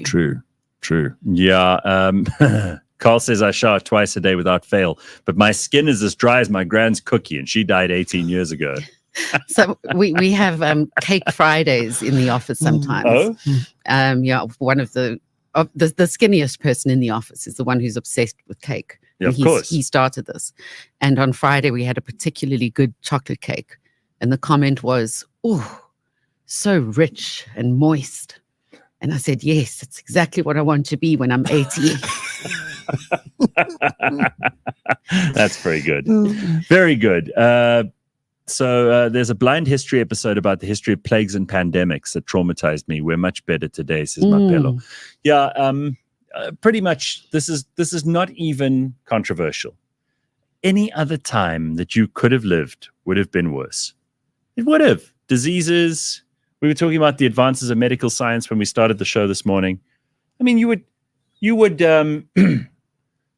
you'd be mending something and you'd hit the hammer and nail in the wrong place, and maybe the nail would puncture your skin and you'd get Infected. tetanus and die. Yeah. You know, you'd get an But infection. slowly, And your arm would become gangrenous. you'd cut yourself doing something that all of us have done, and they didn't have antibiotics, and you would be dead a week later. Imagine Like, how did he die? He cut his finger. Oh. Very sad. Imagine the wars of those days. Oh my God. You- No, like- you're talking a whole different. Think of childbirth. You actually you're going to war. You're going to be injured or hurt or Right. maimed, and there's no antibiotics. No. I mean, No. now you've got military helicopters and Oh, yeah. military. They would chop off your arm because someone had shot your hand, and they'd say, well, we could either do it. Let's just chop it here. Yeah. Like with an axe, they would just chop. right there and then. And now we're like, oh, my boss traumatized me the other day because he called me out of my KPIs. Come on. What are you moaning about? My great uncle, says Janet, visited from the UK, and my mom used to steal his clothes at night so she could have them washed and dried the next day. He was old school and only had a weekly bath. Oh goodness. Yeah, I must tell you, like those old Europeans, they didn't clean very much. It wasn't a thing. Also because Isn't that extended to Great Britain today? oh, big time. Yeah. Like the Brits still they look at their oral hygiene, just their teeth. I would have been killed. That's quite right, Carl. I would have been killed by 2 separate avos by now if I were living that long ago. Because I mean, I've twice done that to myself. Twice I have cut myself while trying to chop an avo to pieces. Yes. Ridiculous. You know what? There's a man in the same ward as my dad at the moment, and he is a tourist from Holland, and he had a heart attack while he was touring. He's solo touring South Africa, and Dat is waar fantastisch. yeah, and literally like that. And when the paramedics arrived, they injected him with adrenaline. Yeah. But gave him too much. Oh. And we don't realize how devastating that can be on the body. He was certainly revived. Okay. But it causes your extremities to stop functioning with blood flow. He's now had a double amputation Oh my God. of his legs. From too much adrenaline. Too much adrenaline. And he's been in Mill Park for 2 weeks now, and not one family member has phoned or come to visit. What a lonely existence. I mean, imagine Well, no wonder he's touring on his own. Maybe he's a very unpleasant. Maybe he's a very unpleasant person. I did think that. I'm not going to talking lie. about nobody visiting you in hospital. I just happened to see this Instagram post the other day, which was very true. Mm-hmm. When you die, Mm-hmm. okay, within 24 hours of the funeral, Mm-hmm. everyone else has gone on with their lives. Yeah. Okay. Within a month, your family has even gone on They've with moved their on. lives. Yeah. Within a couple of months, the closest people to you have gone on with their lives, and you fade into non-existence. Yes. Which is very true. And I love that one that there's a meme that's been going around about like the things that you really think are important. You know, your phone, your house, your car, all of that stuff will be owned by someone else. Yeah. In like 20, 30 years from now, you don't even realize it. And you're like putting all this effort in. And they won't even know who you were. They won't even know who you were. I often think about in that your bedroom. In your bedroom. Wow, we're getting the serious existential questions going this morning. Huh? It's a crisis of meaning. Yeah. Leanne, don't worry, says Carl. The Dutch don't get gangrene, they get gang orange. Oranje, yeah. Oranje boven. Very, very cool that there are so many people in the comments this morning. New names as well. So if you haven't subscribed and liked already, then get in there and do that for us. We also put the link up just a little while ago if you want to get one of those Make South Africa Great Again hats. I just think it's a great way to upset. Yeah, it's just a great way to upset people without a sense of humor in South Africa. So if you wear it, it's bound to piss some people off, which is awesome. Wear it wherever you can, wherever you know there are going to be people who are very, very sensitive and woke, so you can get them all upset. That's one of my favorite things to do in my spare time. Don't you have models for your fashion line? I would like to see how the clothes fit the Real Network. Well, Mapello, you can be our model. We'll hire you for a photo shoot, and we'll try on all the different stuff, and you can model it for us. Although maybe that'll put people off. Who knows? But there are some suggestions in there as well. I wear my Mlungu shirt and I get eyes, says Bitcoin But. I used to have one of those shirts. I think I wore it once on Idols. Okay, a couple other things I want to get to. This is quite interesting too. Apparently there's an Egyptian coffin that was unearthed. I saw this on X over the weekend. Oh, yeah? Where? They dug up a coffin somewhere in northern Egypt. Okay. And it was out in one of those sort of desert tombs that was opened up, and there were a whole bunch of coffins in there. But on the cover, on the lid of the coffin, it looks like Marge Simpson. Yes. She's wearing a green dress, just like Marge Simpson. So, yeah, you've got and to has picture the blue her. hair, just like Marge Simpson. Yeah. Have we got a picture of that? You've got to picture Marge Simpson with her green dress, which There it is. which is sleeveless. Yeah. And her tall blue hair. Look at the hair. It's the tall blue hair, the green dress, arms up, going, Bart. That's what that they found Marge Simpson. Look. Holy shit. Right? Has she got glasses on? No. I don't think so. I think it's some kind of writing. So there are all those little figures around her as well. And apparently that's like a calendar of sorts, or the traditional 12 hours of the day. One foot's got 4 toes and the other one's got 5. Yeah, all right. Well, the artist wasn't that great, but then The Simpsons isn't exactly. But also that was high common in art, those days. You'd need cut one off. if you cut your toe, it had to be chopped off. You know. No, come on. The person who did the feet just was like, I need to get out of here. They were in that 11% of people who love their job but needs to get home. So you're saying that the images around her are the calendar? No, the traditional 12 hours of the day. Every scene of the hour has a shape. The drawing consisted of a single large figure with 12 substantially small figures. The most striking feature that has caught the internet off guard is that it represents Marge from The Simpsons. Simpson. Which is very funny because usually it's the Simpsons show which predicts the future. I know. Wow. But here, this tomb predicted the future of The Simpsons. Doesn't this prove again there's some kind of weird spiritual connection between The Simpsons and there's that time? thing. It's something's going on. That they don't tell me that isn't Marge Simpson in there. They must do a DNA test. She probably did have yellow. She's yellow. She's got yellow skin. She's got blue hair. Well, you never know. It might have She's been. got a green dress. That's not by mistake. That's too close for comfort. I'm sorry. I believe that's Marge Simpson. The real Marge Simpson. The real.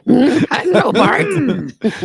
Shame, apparently the woman who does the Marge Simpson voice died Oh, no. the other day. So now we know that there's a link. They only found this once the woman who did the voice was dead.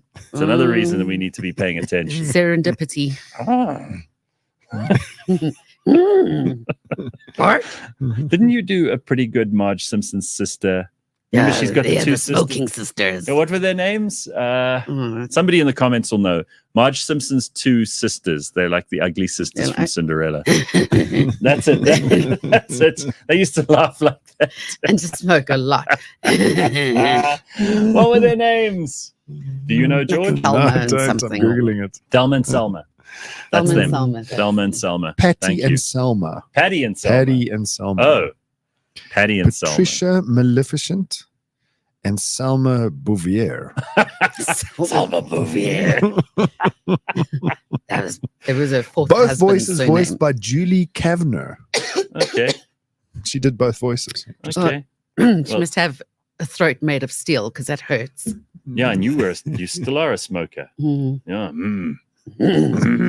Only smokers can do those voices because they used to smoke as well, right? Oh, the Selma chain Bouvier. smoke. They and what? smoked while they were in the bar. Selma Bouvier and Patricia Maleficent. I love that. Matthew Dixon says, when it comes to the Marge coffin, only fans? Nah, only Pharaoh toes. Right, there we go. Gareth, you follow Alex Jones, says Bitcoin Butt. What do you think about him getting cancelled? I don't follow Alex Jones. I've seen interviews of his. Famously, I've heard his appearances on the Rogan show. But Alex Jones, turns out, is right more than a lot of the people who called him a conspiracy theorist. That's all I do know. A lot of the stuff that he said is hugely egregious, like when he said that all the people at that school shooting, that it was all a psyop, and then it didn't really happen. And then the parents of that school apparently sued him because it's like, we actually lost kids. You can't be saying that. So I think that's where all the cancellations come from recently. But I don't have a problem with Alex Jones. I think you need people who are on the far end of just skepticism, right? People who just don't trust anything. They're poisoning the water. The frogs are gay. Everything's a problem with Alex Jones. Everything's a conspiracy to get him. And I think if you live that way, something will get you because you're just waiting for something to get you. So something's going to get you. Well, I mean, I think It's a self-fulfilling prophecy.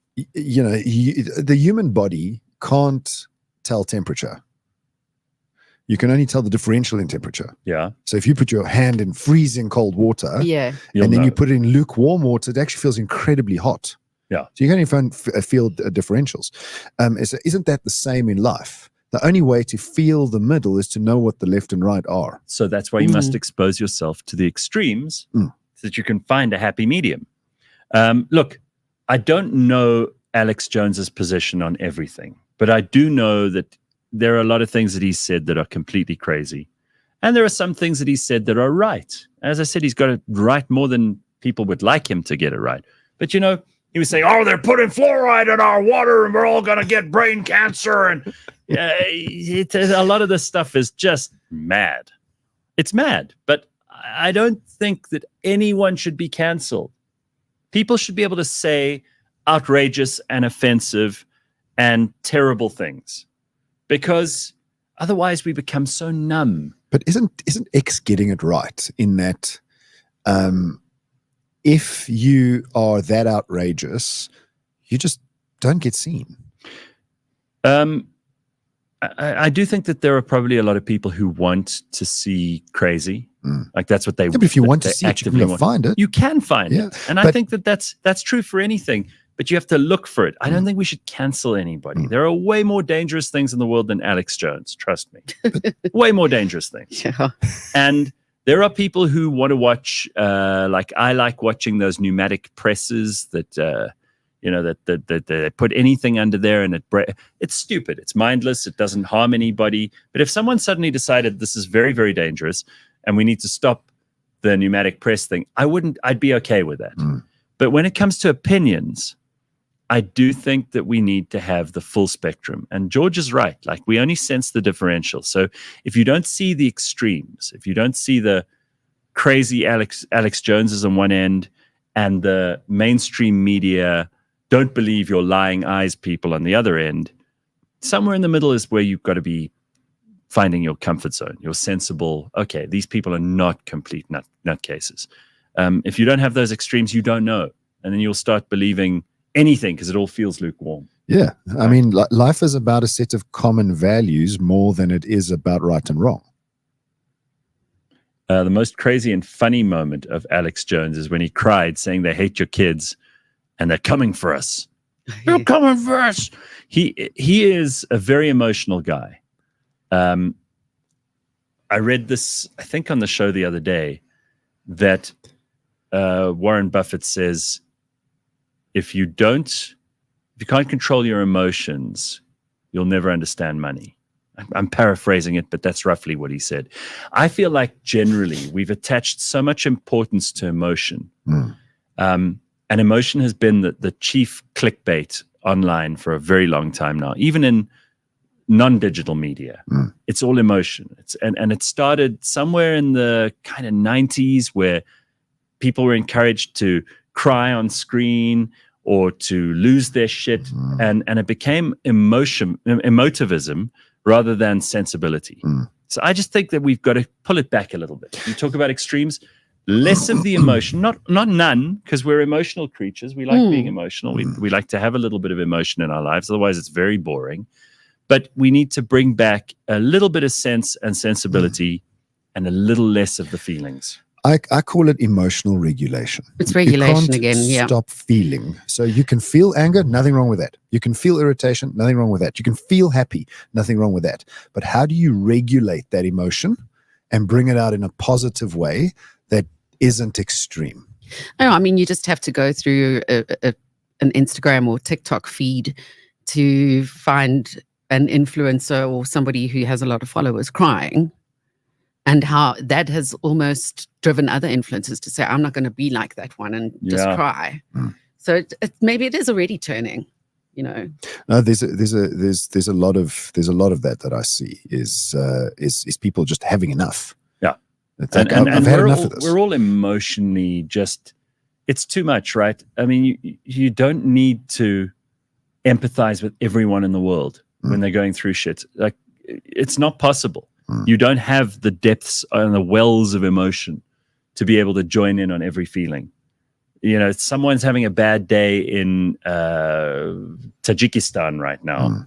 You don't need to be pulled into that just because they're on the internet sharing it with you. That person you're never going to meet. You don't have anything to do with them. They don't have anything to do with you. And you don't have the emotional wherewithal to be able to do thousands and thousands of those kinds of emotional interactions every day. It'll drive you up the wall. You just can't.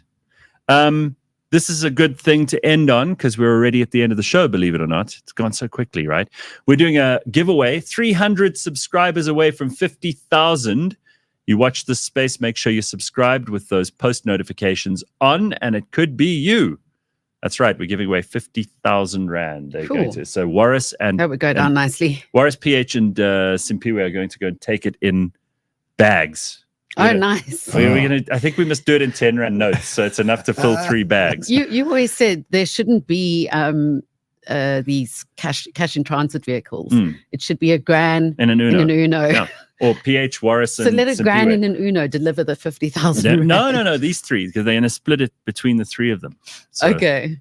Yeah, so it won't be conspicuous, but someone's going to win 50,000 Rand, and it's probably going to be this week. So make sure you get in there.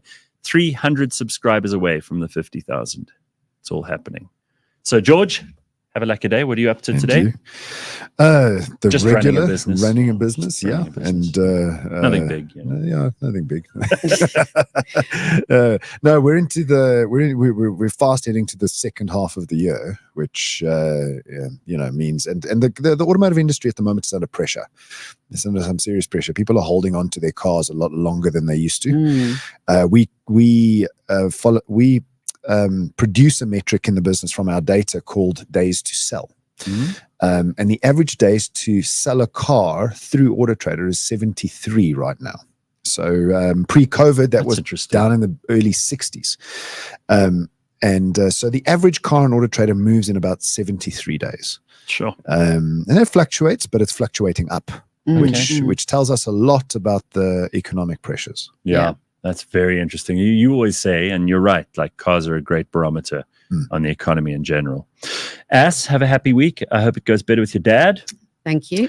And I hope I don't have the corpses of several doves at home when I get back there later with my killer dog.